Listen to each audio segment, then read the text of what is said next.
So what's the first step when you're wanting to put in a course? What's the first thing you do? First step I would say is walk the course, and then just kind of find your boundaries and what all you're going to be using and the land that you can use, and then it's establishing the terrain. The course we're on right now has an incredible terrain, so it was fun to walk, and yeah, that's first step, and then kind of just mapping out something after walking it, what would flow the best, I think. Kind of just not having long walks and kind of just establishing a flow to it, to where it's easy to yeah, just figure out the course and kind of just not getting lost on it. So that was my first step on designing this course.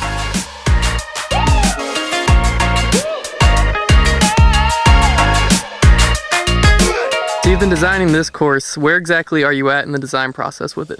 Right now we've kind of laid out all the holes, we've written them down, kind of just gone over it with a map.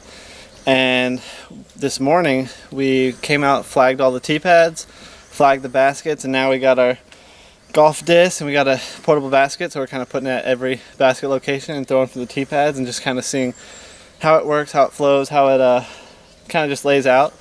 You know, quite a few of the holes are still rough, but we're kind of just eyeballing the fairways and what we'll do in the future with it.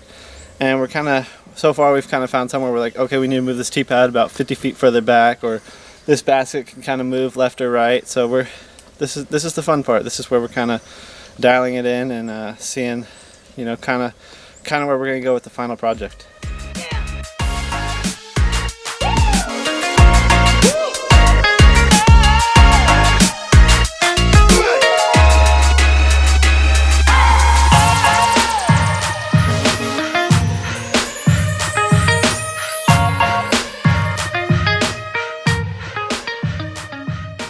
All right, so when designing a course, what's your ideal ratio of hyzer, anhyzer, and straight shots?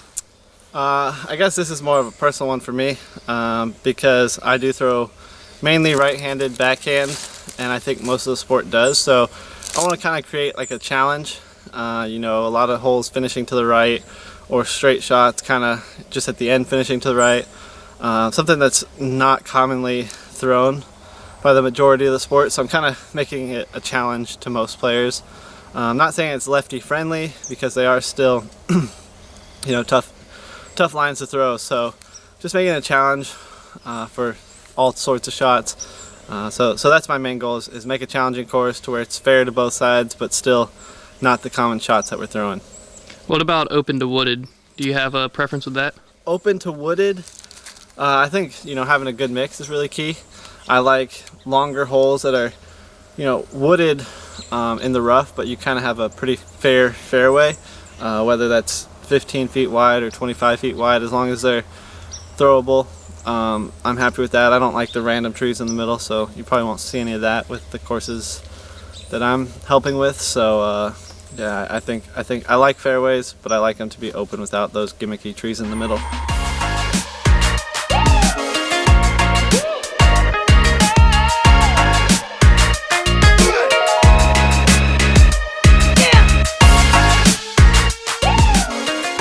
All right, so when designing a course, what's your ideal par for a championship level course? What I would like to see for a championship course is probably around a par 66, 68. I think that's really good for disc golf, because we're more, unlike traditional golf, we're more of a driving's the big aspect.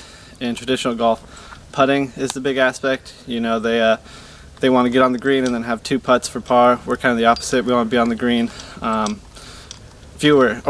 we want to be on the green fewer. I mean, our putts are fewer, so that's really, I think, the biggest difference from disc golf to traditional golf. So I think that's why 66 to 68 is the key for disc golf rather than a 72. All right, and what about for an amateur course? For an amateur course, I think probably par 4s are fun for amateurs. You know, if we're to put some amateur tees on this course, I think it'll be closer to like a par 60. I think that's a great number, because it's not the traditional 54 for disc golf. There are some par 4s which are kind of a little bit more challenging, maybe even slip in a par 5, so maybe 60 to 62. I think that's probably ideal for an amateur.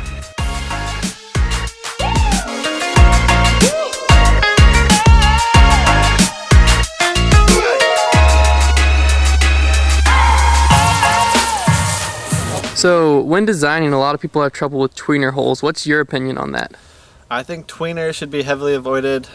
Sometimes they just have to be there, and they kind of make for a little interesting, dynamic there, because usually whether you throw far, putt well, whatever your strength is, it kind of ends up just washing out with the tweener hole. So I think they should be heavily avoided. We actually just came out and played this course, and we felt like some were tweeners, and we're going to go back to the drawing boards and kind of work on those. So we're going to avoid them as best as possible. Hopefully we won't have any here, but again, avoid them as much as possible.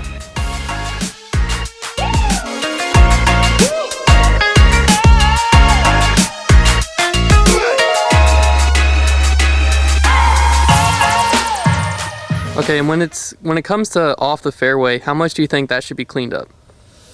Off the fairway, I think it should be cleaned up. Usually off the ground. If there's dead branches or anything, you should try to get that out as much as possible. But you should it is the rough, so you should have shouldn't make it too easy. You kind of want to have some trees in the way, some limbs, some lower hanging limbs if possible. But I think the ground should be clear. You don't want any possible injuries, with sticks and stuff like that on the ground. But yeah, clear it out as much as possible, but also keep it tough, keep it difficult, because you don't want them scoring when they do go in the rough, because that's kind of what you put it there for.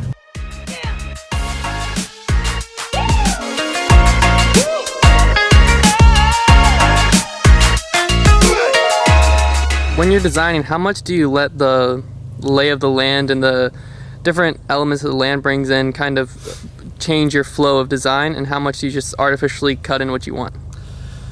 I think the land itself definitely shapes a lot of holes. You have hillsides, you have rock formations, you have certain iconic trees on the course, so you kind of want to use all of those as much as possible. So you kind of try to incorporate them with the flow of the course. The layout, you kind of try to somehow put them in the course. You don't want them just sitting off to the side or kind of just out of view.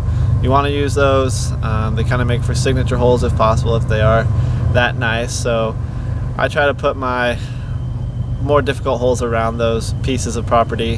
So I think they should be used as much as possible. Sometimes you can't use them, but somehow find a way to squeeze them in there a little bit. So that is it for this video. Thank you guys so much for watching. If you enjoyed this video, please consider subscribing to stay up to date with more videos just like this one. Also, give this video a like and comment down below, what do you love in course design and what do you hate in course design? I think that'll start a good conversation in the comments below that we can look at and kind of get more ideas as we head forward with more course design. So thanks again guys for watching, and I will see you next time.